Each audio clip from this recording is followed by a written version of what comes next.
Hello दोस्तों, नमस्कार। आप लोगों का ऑल इंडिया स्टडी में स्वागत है। आइए आज हम मैथ पेडागोजी देखेंगे, जिसमें सभी टॉपिक को कवर किया गया है। पेडागोजी के 10-11 टॉपिक है, सभी को कवर किया गया है और प्रत्येक क्वेश्चन इतना महत्वपूर्ण है जो परीक्षा में सीधे पूछे जाते हैं। तो आइए हम लोग बातचीत न करते हुए प्रश्न पर आते हैं। देखिए, प्रश्न नंबर 1 है, अशिक्षित दुकानदार द्वारा उपयोग की जाने वाले गणित। ऑप्शन नंबर 1 है, सभी गणितीय समस्याओं को हल करने में बहुत उपयोगी है। बी कह रहा है, में अस्पष्टता और बहुत कम स्तर की शुद्धता है। सी कह रहा है कि संबंधित समस्याओं को हल करने की में वैकल्पिक रणनीति के रूप में कक्षाओं में शिक्षकों द्वारा चर्चा की जानी चाहिए। और डी कह रहा है, गणित कक्षा में उपयोगी नहीं है। तो प्रश्न यही करा, जो अशिक्षित दुकानदार है वह गणित का उपयोग कैसे कर रहा है, ठीक ना। तो देखिए, यह कम स्तर वाली बात तो बिल्कुल गलत हो जाएगी और ये भी गलत है।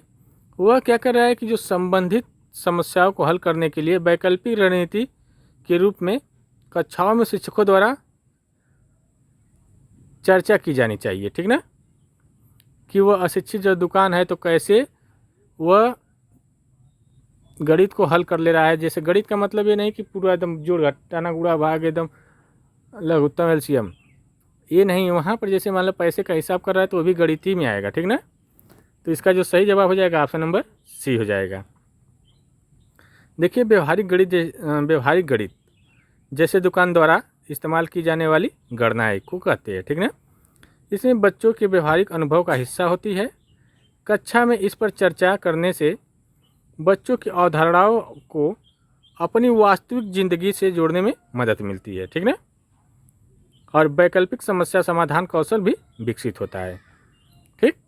आइए प्रश्न नंबर हम लोग 2 देखते हैं। प्रश्न नंबर 2 है, एक शिक्षक को गणित कक्षा में बच्चों के एक विषम समूह को कैसे संभालना चाहिए। कह रहा है कि एक शिक्षक को गणित कक्षा में बच्चों को एक विषम समूह में कैसे संभाला जाएगा। अगर एक शिक्षक है, आप एक शिक्षक है, तो आप कैसे संभालेंगे जो विषम समूह के बच्चे होंगे। तो आइए देखते हैं। कह रहा है, एक ही कक्षा में सभी बच्चों को एक साथ सामूहिक रखकर। भी कह रहा है, अलग अलग क्षमताओं वाले बच्चों को एक साथ समूहित रखकर ताकि वे एक दूसरे से सीख सके। सी कह रहा है कि कम क्षमता वाले बच्चों के अनुसार कक्षा में प्रश्न हल करके और उच्च क्षमता वाले बच्चों को जटिल प्रश्न गृह कार्य के रूप में देकर। और डी कह रहा है, एक ही क्षमता वाले बच्चों को एक साथ समूहित रखकर और उनकी क्षमताओं के अनुसार प्रश्न देकर। तो देखिए, मान लीजिए आप शिक्षक है और विषम परिस्थिति के बच्चे हैं। मान लीजिए कोई बच्चा तेज है, कोई स्लो है, कोई दिव्यांग है, तो उसको आप कैसे संभालेंगे या कैसे सिखाएंगे। तो देखिए, जो समावेशी शिक्षा कहती है, ठीक ना, और लेव वाइगोस्की का जो सामाजिक सिद्धांत है, सामाजिक सांस्कृतिक जो सिद्धांत है, वह यह कहता है कि जब विभिन्न क्षमताओं वाले बच्चे एक साथ मिलकर काम करेंगे तो वो एक दूसरे के सहयोग करेंगे और बेहतर सीखेंगे, ठीक ना। तो बताइए तब क्या हो सकता है इसका सही आंसर।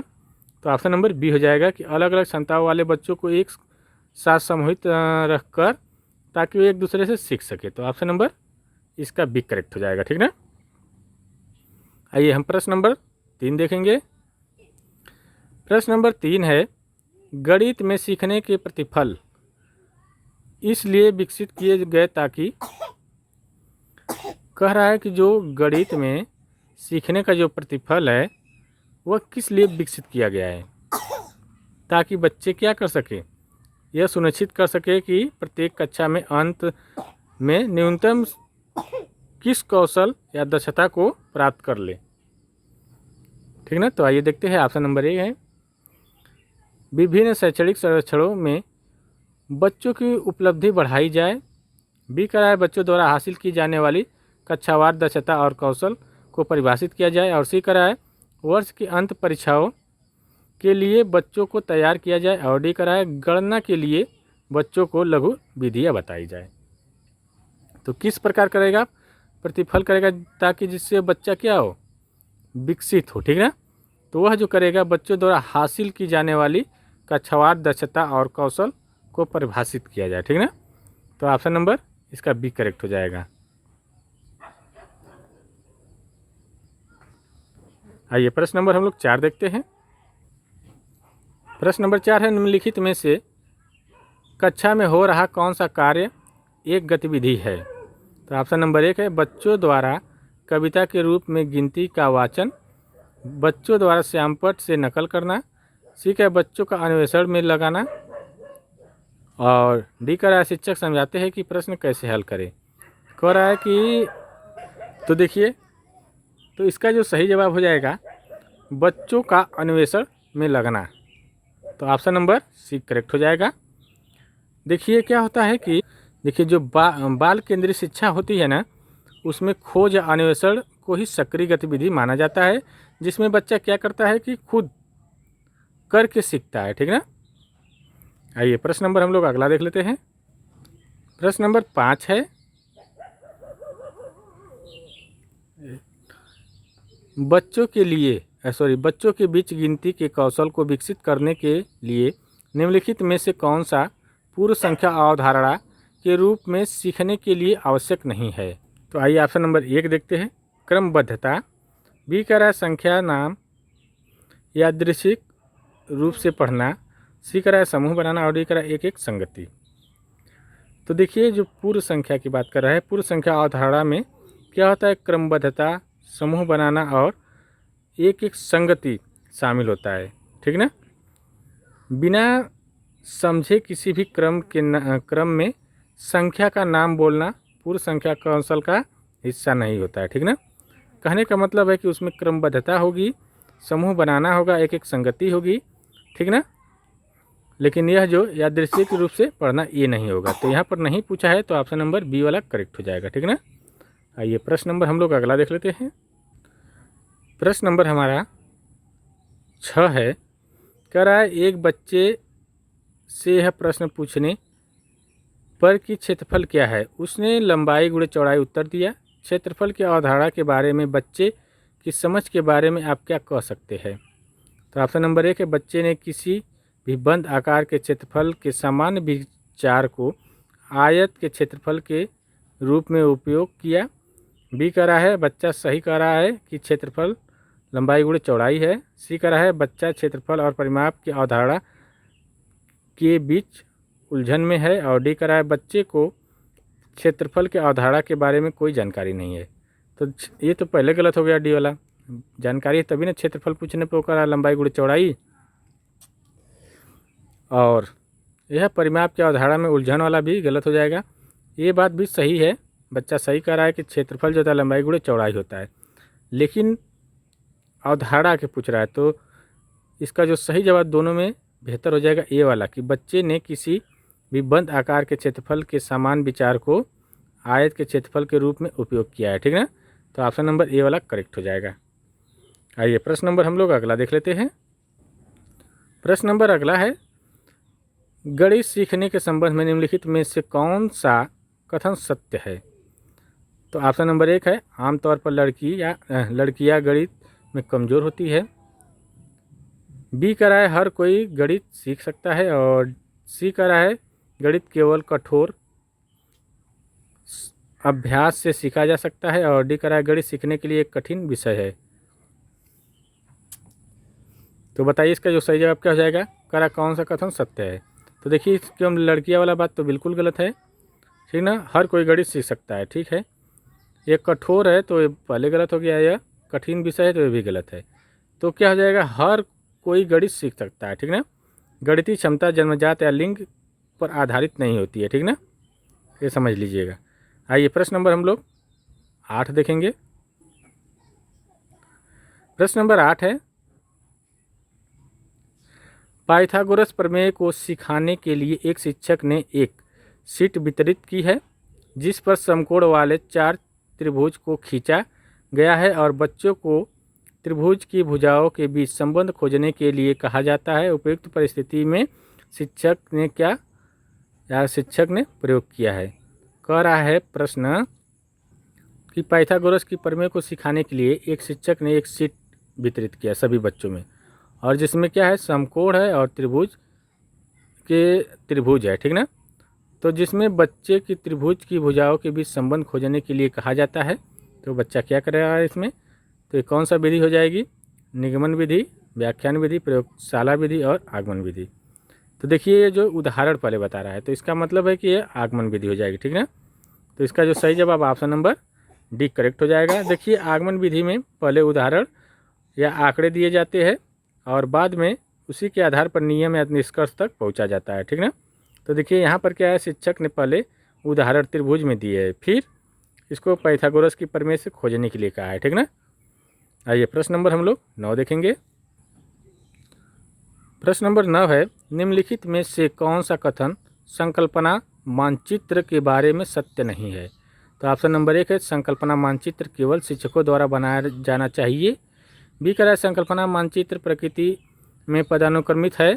सी कह रहा है, संकल्पना मानचित्र नए शिक्षण को पूर्व ज्ञान से जोड़ने में सहायता करता है। और डी कह रहा है, संकल्पना मानचित्र अंतर संबंधित अवधारणाओं और उन्हें जोड़ने वाले लिंक का संग्रह प्रस्तुत करता है। तो देखिए जो संकल्पना होता है मानचित्र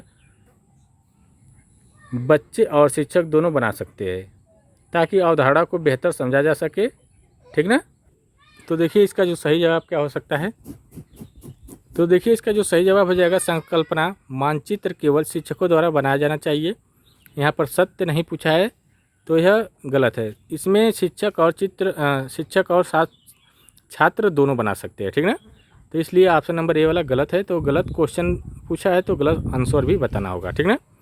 आइए प्रश्न नंबर हम लोग अगला देख लेते हैं। प्रश्न नंबर अगला है, 2/3 + 4/5 होगा। तो आइए हल करके देखते हैं। 2/3 + 4/5, 3 और 5 का एलसीएम हमारा 15 हो जाएगा। 3 से भाग देंगे 15 में तो 5 बार जाएगा, 5 का गुणा 2 में करेंगे तो ये 10 हो जाएगा। फिर 5 से भाग देंगे 15 में तो 3 बार जाएगा, 3 का गुणा हम 4 में करेंगे तो 4 × 12। अब इन दोनों को जोड़ देंगे तो हमारा कितना आ जाएगा, 10 और 12 22, 22/15। तो इसका जो सही जवाब क्या हो जाएगा, ऑप्शन नंबर बी करेक्ट हो जाएगा, ठीक ना। आइए प्रश्न नंबर हम लोग अगला देख लेते हैं।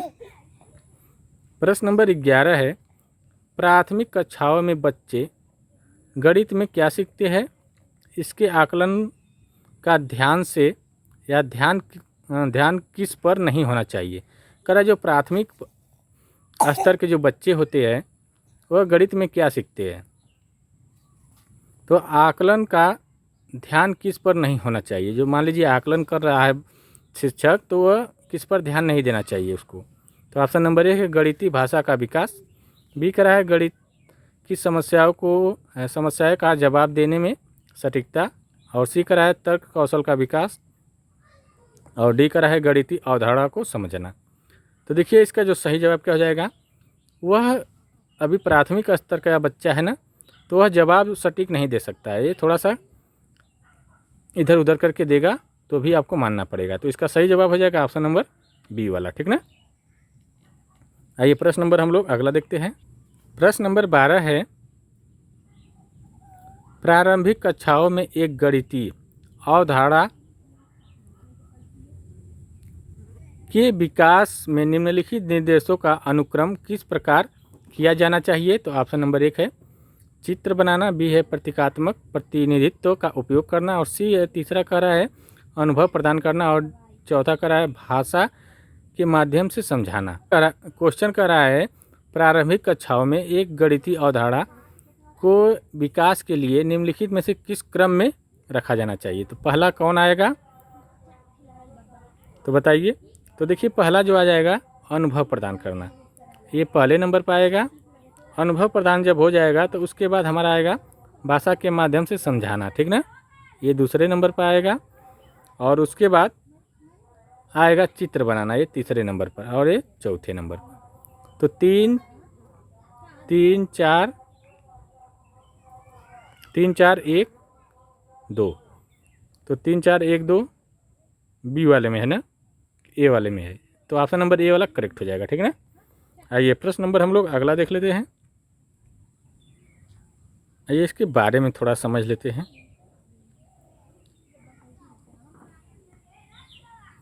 देखिए क्या है, ELPS मॉडल है। ठीक ना।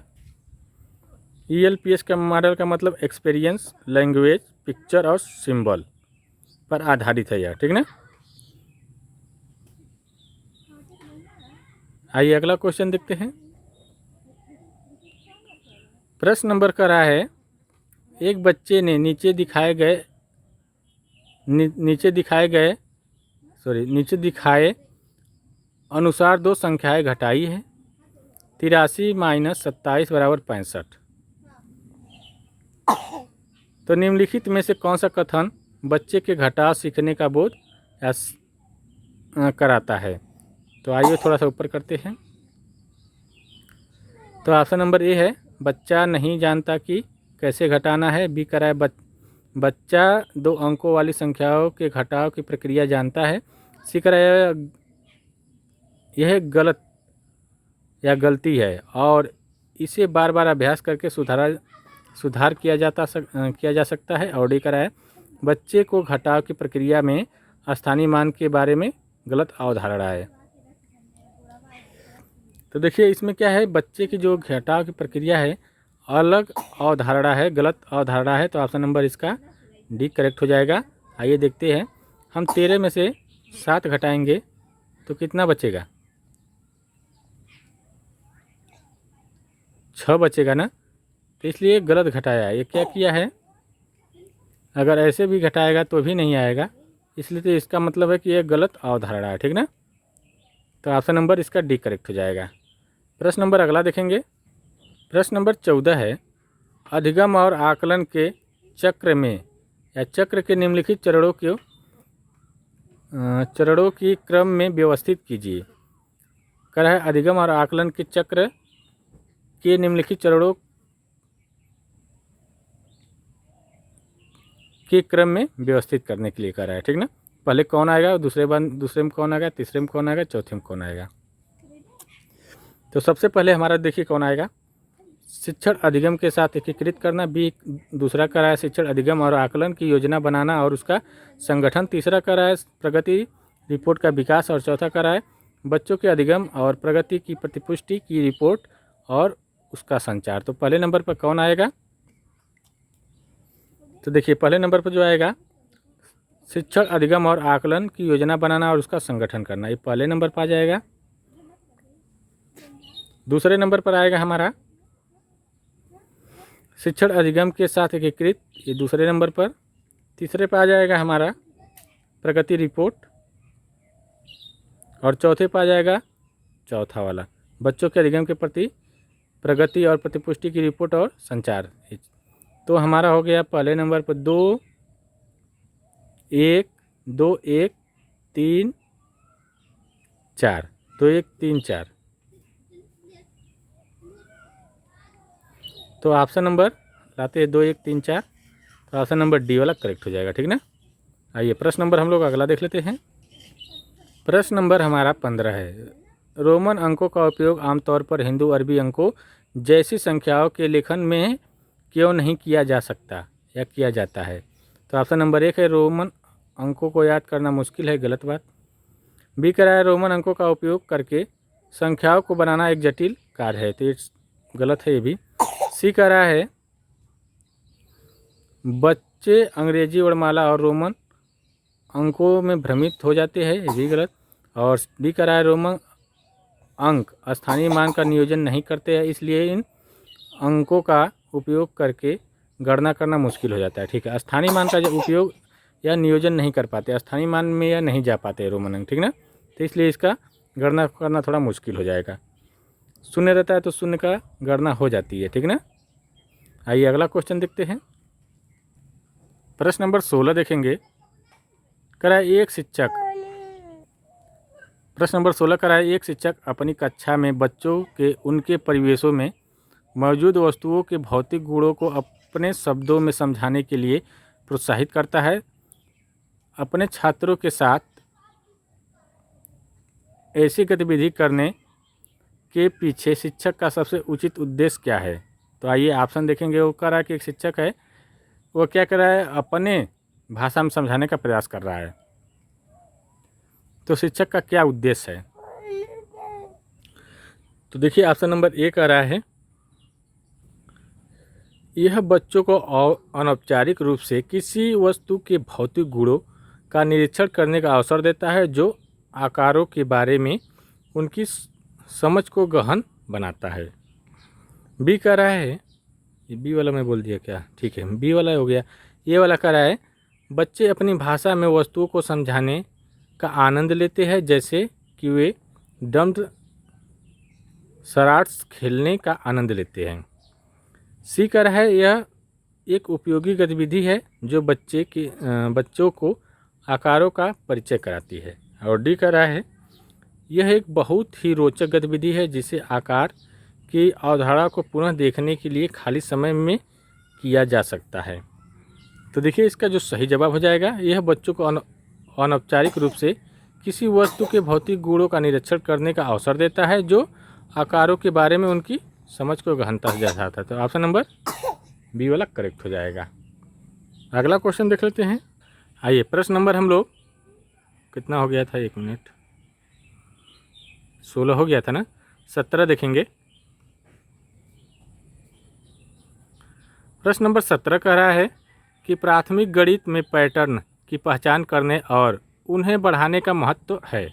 तो ऑप्शन नंबर ए है, यह केवल समय बिताने की गतिविधि है। बी कह रहा है, यह बीजी चिंतन की नींव रखता है। और सी कह रहा है, यह बच्चों को ज्यामितीय सूत्र याद करने में मदद करता है। और डी कह रहा है, इसका संख्या ज्ञान से कोई संबंध नहीं है। तो देखिए जो प्राथमिक स्तर पर जो पैटर्न पहचानने की बात होती है, इसका जो बहुत महत्वपूर्ण होता है कि यह बीजी चिंतन की नींव रखता है, ठीक ना। तो ऑप्शन नंबर इसका बी करेक्ट हो जाएगा। आइए प्रश्न नंबर हम लोग 18 देखेंगे। पहले बात तो वीडियो अच्छी लगी हो तो आप लोग चैनल को लाइक शेयर सब्सक्राइब जरूर करिए। प्रश्न नंबर 18 है, स्थान मान मतलब स्थानीय मान और दशांश मतलब डेसिमल की अवधारणा सिखाने के लिए निम्नलिखित में से कौन सा टीएलएम सर्वाधिक उपयुक्त है? तो geo board, Dienes blocks, dart paper, tangram. तो देखिए जो दशमलव और स्थानीय मान निकालने के लिए सबसे बेहतर जो है टीएलएम का मतलब होता है जो क्या बोला जाता है, जैसे मान लीजिए कोई उपकरण हो, ठीक ना, संसाधन। तो यह जो डिंस ब्लॉक है सबसे बेहतर होगा, ठीक ना। तो ऑप्शन नंबर 20 का करेक्ट हो जाएगा। आइए प्रश्न नंबर हम लोग 18 देख लेते हैं।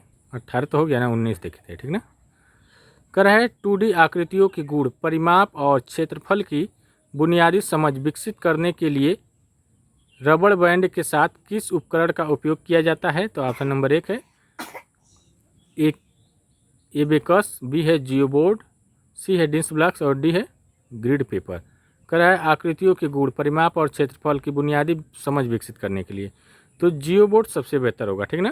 तो इसका जो सही जवाब हो जाएगा ऑप्शन नंबर बी हो जाएगा। देखिए जियो बोर्ड एक कील बोर्ड होता है, मान लीजिए एक बोर्ड है यह, इसमें छोटी छोटी कीलें लगी होती है, ठीक ना। तो कह रहा है कि परिमाप निकालना है, क्षेत्रफल निकालना है, तो मान लीजिए उसमें रबड़ लगा करके 2D की आकृति की मदद से हम समझ सकते हैं, ठीक ना। आइए प्रश्न नंबर अगला देख लेते हैं। प्रश्न नंबर 20 है,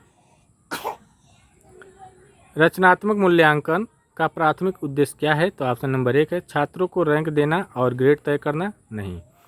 बी कह रहा है शिक्षण अधिगम प्रक्रिया के दौरान छात्रों के अधिगम अंतराल की पहचान कर उसमें सुधार करना। सी कह रहा है वर्ष के अंत के पास फेल का निर्णय लेना। और डी कह रहा है माता पिता को केवल रिपोर्ट कार्ड सौंपना। तो देखिए इसका जो सही जवाब हो जाएगा, शिक्षण अधिगम प्रक्रिया के दौरान छात्रों के अधिगम अंतराल की पहचान कर उसमें सुधार करना। तो ऑप्शन नंबर 20 का करेक्ट हो जाएगा। तो देखिए टोटल हमारा 20 क्वेश्चन कंप्लीट हुआ, जो व्याख्या के साथ बताते हुए चले सभी टॉपिक इसमें कवर किया गया है। वीडियो अच्छी लगी हो तो आप लोग चैनल को लाइक शेयर सब्सक्राइब करिए। मिलते हैं अगले वीडियो में, तब तक के लिए नमस्कार।